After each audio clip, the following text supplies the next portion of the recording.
Terima kasih Anda masih bersama kami di Kompas Petang. Saudara, Badan Eksekutif Mahasiswa Universitas Indonesia menggelar unjuk rasa di depan gerbang Pancasila Gedung DPR Senayan, Jakarta. Mahasiswa memprotes pengesahan revisi Undang-Undang KUHP yang dilakukan DPR hari ini. Jangan Habib dong, Dasko dong. Geser aja dulu. Mundur. Dalam aksinya, mahasiswa sempat memblokade mobil yang diduga milik Dirjen Kementerian yang dikawal polisi dan satu mobil dinas polisi yang melintas. Mahasiswa menyebut aksi menyetop kendaraan yang dikawal polisi merupakan ungkapan kekecewaan karena imbas pengesahan RUU KUHP.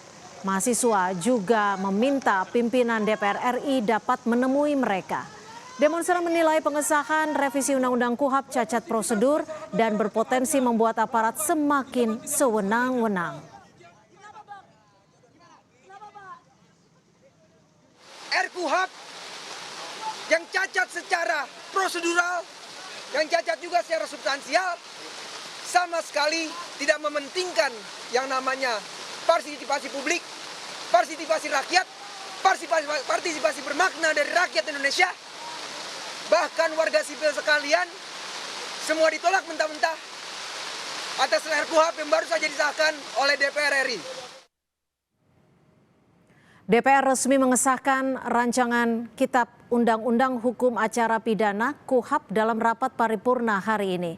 Ketua DPR Puan Maharani meminta pihak yang masih menolak KUHP baru tidak termakan hoaks. Puan menegaskan KUHP baru harus segera disahkan untuk menggantikan KUHP lama yang sudah digunakan selama 44 tahun. Pemberlakuan KUHP baru disebut Puan di tanggal 2 Januari 2026. Undang-undang ini akan mulai berlaku nanti tanggal 2 Januari 2026. Sudah 44 tahun undang-undang ini berlaku dan banyak sekali hal-hal yang diperbaharui yang sudah melibatkan banyak pihak yang kemudian dalam pembaharuannya itu berpihak kepada hukum yang mengikuti zaman atau hukum-hukum atau undang-undang yang berlaku sekarang. Sebelum paripurna digelar, Ketua Komisi 3 DPR RI Habibur Rahman mengungkap 4 hoaks yang beredar di masyarakat terkait revisi Undang-Undang Hukum Acara Pidana. Politisi Gerindra ini bilang keempat hoaks tersebut beredar di media sosial dan membuat masyarakat menolak pembahasan hingga isi dari RUU KUHP. Satu dari 4 hoaks yang dipaparkan yakni soal kepolisian yang boleh menangkap, menggeledah, hingga menahan seseorang tanpa adanya konfirmasi tindak pidana. Beredar nih, ya, semacam poster di media sosial yang isinya tidak benar. Kalau RKUHP disahkan, polisi jadi bisa lakukan ini ke kamu tanpa izin hakim. Ini tidak benar sama sekali. Pertama, diam-diam menyadap, merekam, dan mengutak-atik komunikasi. Ya. Kedua, membekukan sepihak tabungan dan semua jejak online. 3, mengambil HP, laptop, dan data ya tanpa izin hakim ya. Keempat, menangkap, melarang meninggalkan tempat, menggeledah, bahkan melakukan penahanan tanpa konfirmasi tindak pidana. Ini hoax, benar hoax ya. Di KUHP baru, penahanan bisa dilakukan pertama, apabila tersangka mengabaikan panggilan 2 kali berturut-turut. Yang kedua, apabila tersangka memberikan informasi tidak sesuai fakta. Ini kan gampang di cross checknya. Ketiga, apabila tersangka menghambat proses pemeriksaan. Keempat, apabila tersangka berupaya melarikan diri, melakukan ulang tindak pidana, ya, menghilangkan alat bukti dan terancam keselamatannya. Atau yang terakhir, tersangka mempengaruhi saksi untuk berbohong. Ini juga kan termasuk dalam obstruction of justice yang memang merupakan tindak pidana. Lihat misalnya rombongannya kelompoknya Roy Suryo dan segala macam. Itu kan korban KUHP Orde Baru. Kenapa? Ya. Kalau menurut standar KUHP baru, Roy Suryo CS ini penanganan kasusnya bisa dengan restoratif justice, tapi di KUHP Orde Baru itu nggak diatur, gitu loh. Kalau menurut KUHP baru ya terhadap Roy Suryo dan kawan-kawan itu sangat sulit untuk dikenakan penahanan karena syaratnya sangat objektif.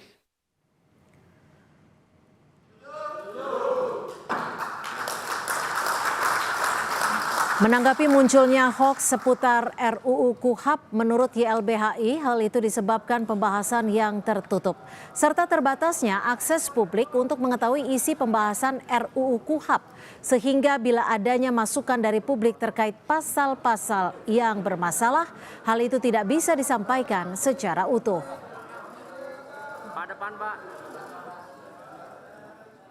Sejak awal, masyarakat atau publik itu tidak diberikan akses informasi yang transparan, yang kemudian aksesibel, sehingga kemudian bisa mendapatkan dokumen-dokumen pembahasan rancangan Kitab Undang Hukum Acara Pidana yang hari ini disahkan oleh DPR dan juga pemerintah. Bahkan sampai dengan sebelum kemudian disahkan, itu dokumennya juga tidak dapat diakses. Ya. Sehingga kalau kemudian ada masukan-masukan yang dianggap tidak tepat, ya, bahkan disebut hoax oleh pimpinan Komisi 3, begitu ya. Saya kira ini juga buah dari tidak transparan, ya, tidak terbukanya dan tertutupnya proses pembahasan RUHP sedari awal. Siang tadi, paripurna DPR sudah mensahkan revisi Undang-Undang Hukum Acara Pidana atau KUHP.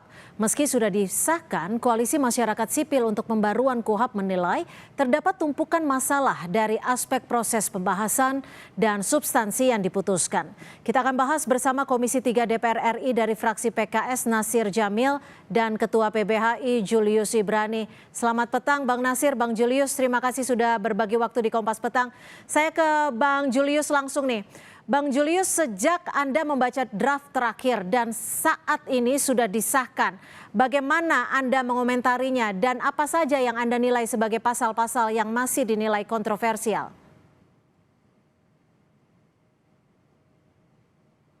Mohon maaf, audionya masih tertutup, Bang Julius.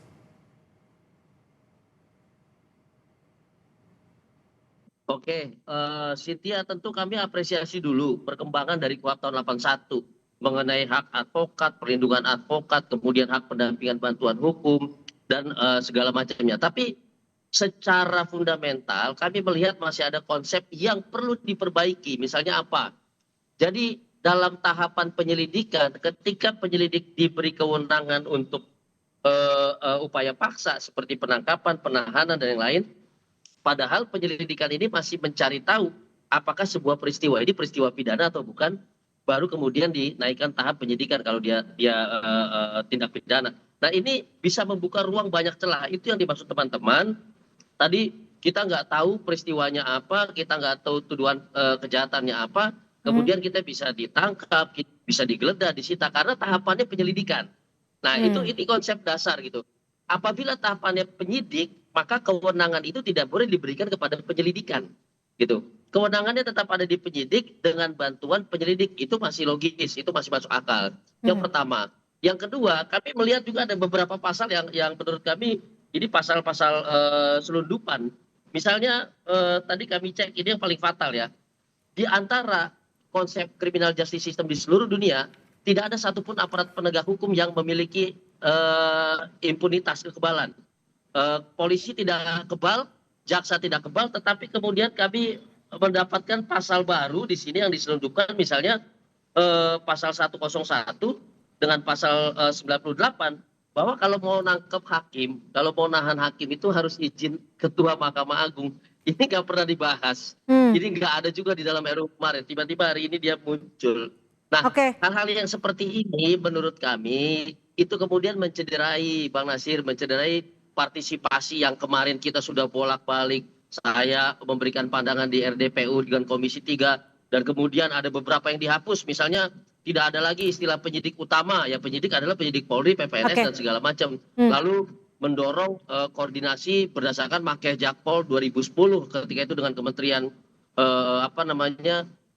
Hukum dan HAM, koordinasi antara penyidik, penuntut dan segala macam. Nah, ini kan kita lihat jelas bertentangan dengan diskusi soal criminal justice. Oke, Sistem jadi kita artinya yang mengedepankan judicial scrutiny gitu loh. Jadi siapapun aparat yang memiliki kewenangan itu harus ada pengawasan dan konsepnya tidak boleh sekedar izin pengadilan, Cynthia. Izin pengadilan itu antara penyidik dengan penuntut dengan pengadilan. Sementara orang yang berhadapan dengan hukum yang hak asasinya, yang kemerdekaannya direnggut karena proses hukum, itu tidak punya challenge selain dia pra-peradilan.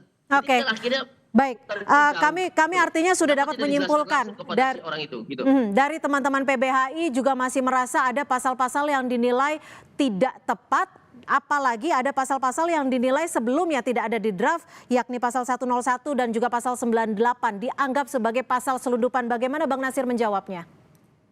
Iya, pertama saya ucapkan terima kasih kepada Saudara Julius yang telah memberikan apresiasi terkait apa yang dilakukan oleh DPR dalam upaya untuk membentuk dan mengesahkan hukum acara pidana kita.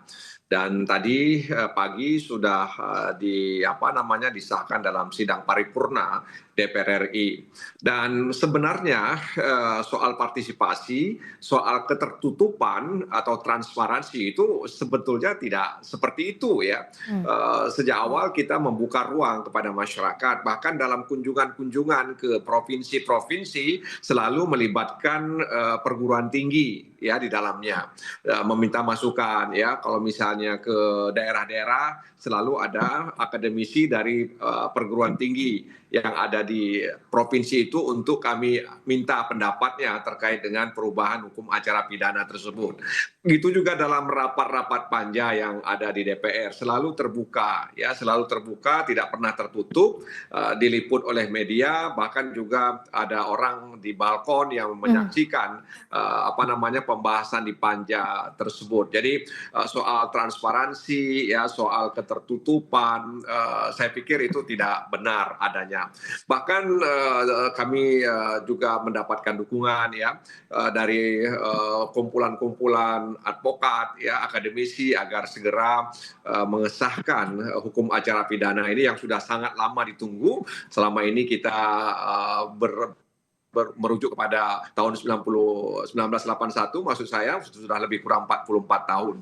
Jadi apa yang disampaikan oleh Saudara Julius bahwa kemudian ada pro kontra, ya itu hal yang biasa bagi kami. Pihak yang mengkritik itu satu hal yang penting agar kami lebih berhati-hati ya dalam merumuskan norma-norma dalam hukum acara pidana tersebut. Adapun pasal-pasal yang tadi disampaikan itu kan berdasarkan pemikiran yang kami dapat dari narasumber yang diundang ke DPR. Jadi ini sebenarnya bukan pasal selundupan ya, bukan pasal selundupan. Jadi namanya panja itu bisa saja mengurangi ya, menambah ya. Jadi hal yang tidak ada bisa diadakan, hal yang ada bisa juga dikurangi. Jadi sekali lagi itu bukan pasal selundupan ya, karena itu tidak tepat disebut dengan pasal selundupan. Dan itu berangkat dari beberapa pendapat-pendapat yang disampaikan oleh narasumber yang diundang ke Komisi 3 dan juga dari kunjungan kami ke daerah-daerah. Bagaimana Bang Julius Bang Nasir, menilainya? Ya, silakan Bang Julius tanggapi. Ya, ini agak beda konsep Bang Nasir. Betul bahwa ada undangan mengundang banyak pihak. YouTube itu kita pantengin Bang Nasir, kita plototin. Cuma dalam beberapa pasal seperti pasal yang tadi. Jadi intinya gini, kita tuh mendorong dalam seluruh proses peradilan pidana ini itu ada judicial scrutiny, pengawasan dalam setiap kewenangan aparat. Itu pertama. Yang kedua adalah kita tadinya dorong adalah hakim pemeriksaan pendahuluan. Jadi seluruh proses itu dicek oleh hakim, bukan hanya minta izin. Gitu. Jadi dia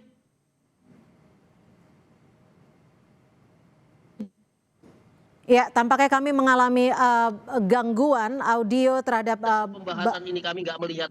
Ya, mohon maaf sempat terganggu audio Anda Bang Julius. Silakan dilanjutkan. Oke. misalnya begini, tadi saya katakan kami pelototin diskusi dengan Mahkamah Agung dan segala macam. Itu nggak ada usulan impunitas ini, Bang Nasir.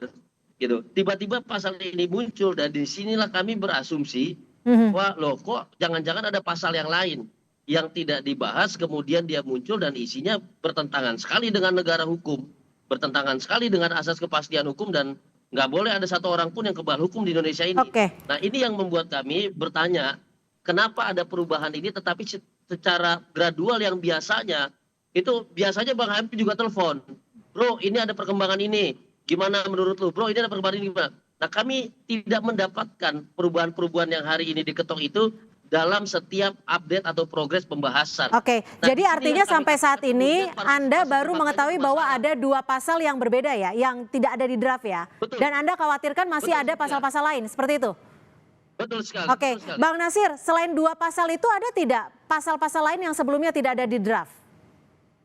Sebenarnya tidak. Jadi sebenarnya tidak seperti itu ya. Jadi masyarakat bisa mengakses, bahkan setelah ini juga bisa mengakses memori pantulisting, ya, rekaman-rekaman pembicaraan yang disampaikan oleh para anggota panja, narasumber, ya, dari berbagai macam kalangan itu. Jadi bisa diakses di bagian risalah persidangan, ya. Jadi tidak tertutup untuk masyarakat untuk mengetahui apakah yang disampaikan oleh saudara Julius tadi itu benar atau tidak. Ya.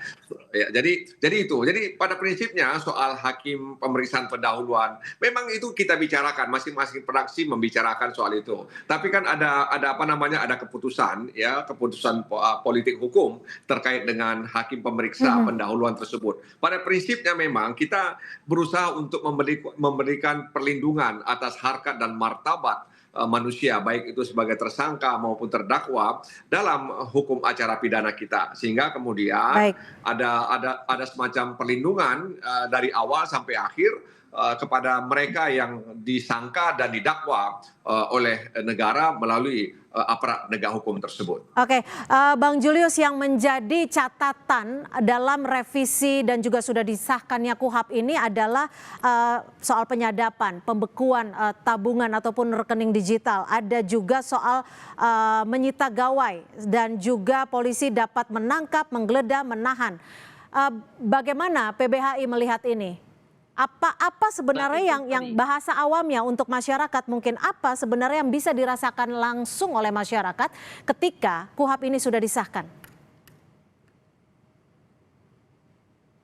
Cynthia, itu ya. Pertama adalah soal tadi tahapan untuk memberlakukan upaya paksa tadi, soal penyadapan, kemudian monitoring, pembekuan, pemblokiran dan segala macam, itu bisa dilakukan oleh penyelidik, yang artinya tahapannya penyelidikan. Nah, penyelidikan ini bahkan belum tahu apakah ini tindak pidana atau bukan, karena masih tahapan penyelidikan. Nah, ini dimaknai secara sederhana oleh masyarakat. Jadi kita belum tahu peristiwanya apa, yang ditundukkan kepada kita apa, tapi negara melalui penyelidiknya dia bisa memblokir, dia bisa menangkap, dia bisa menahan dan segala macamnya. Dan konteks penyelidikan ini luas loh. Ada penyelidikan intelijen, ada penyelidikan apa, ini luas sekali.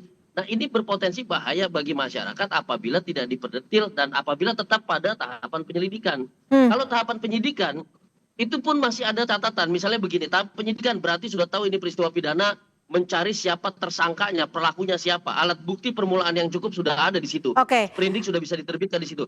Tetapi upaya paksanya, jangka waktunya, penyitaan berapa lama, penggeledahan bagaimana, mekanismenya masih izin, yang artinya sepihak oleh hakim, yang kita tahu hakim sampai detik ini masih banyak masalahnya. Nah, ini yang saya langsung ke Bang Nasir. Bagaimana Bang Nasir, jika memang penerapan nantinya pasal-pasal ini akan semengkhawatirkan itu, apa jaminannya dan bagaimana prinsip fair trial ini bisa tetap dirasakan oleh masyarakat? Yang pertama, penyelesaian KUHP dan KUHP itu bukan akhir, ya. Ini adalah awal untuk pembaruan hukum nasional dan juga mereform perilaku aparat penegak hukum dalam upaya-upaya paksa yang dilakukan. Nah, karena itu ketika ada upaya di tahap penyelidikan melakukan pemblokiran atau penyitaan dan sebagainya, tetap melibatkan hakim atau pengadilan. ya. Jadi tidak semena-mena juga mereka melakukan itu, kecuali mungkin dalam kondisi-kondisi tertentu, karena ada peristiwa-peristiwa hukum juga, ya, peristiwa-peristiwa hukum juga yang kemudian harus dilakukan tindakan-tindakan yang itu memang membutuhkan misalnya mendapatkan ini, mendapatkan itu, misalnya. Ya, misalnya seperti ada kasus pembunuhan di mana saksi tidak ada, ya, dan dalam penyelidikannya seperti apa. Nah, karena itu kan dibutuhkan, misalnya membutuhkan handphone daripada orang yang diduga melakukan itu, dan itu harus izin pengadilan, ya, tidak bisa kemudian dia ambil begitu saja. Jadi ada situasi-situasi yang sangat terpaksa yang harus dilakukan, tapi kemudian 2 hari setelah dia lakukan itu, dia harus mendapatkan izin, ya, dari pengadilan. Jadi sekali lagi kami berusaha untuk melindungi harkat dan martabat manusia, dalam hal ini tersangka dan terdakwa, dalam proses upaya-upaya paksa yang dilakukan oleh aparat penegak hukum. Oke, Bang Julius, singkat saja, waktu kita sudah habis. Ini KUHP akan berlaku pada 2 Januari 2026. Jika memang nanti ditemukan pasal-pasal yang kontroversial yang akan merugikan masyarakat, apa yang akan dilakukan PBHI selama rentan waktu ini? Singkat saja. Oh, tentu kami akan mengajukan upaya hukum permohonan judicial review ke Mahkamah Konstitusi. Salah satunya pasal yang kami sebutkan tadi. Mahkamah Konstitusi baru saja mencabut impunitas kejaksaan. Sebelumnya kepolisian tidak punya impunitas dan segala macamnya. Nah, anggota DPR juga tidak punya impunitas, bahkan Bang Nasir kalau ingat pasal itu dicabut gitu ya. Nah, kenapa sekarang malah DPR ngasih ke hakim? Nah, ini banyak yang akan kami sisir. Menurut kami, satu, dia melanggar hak asasi manusia.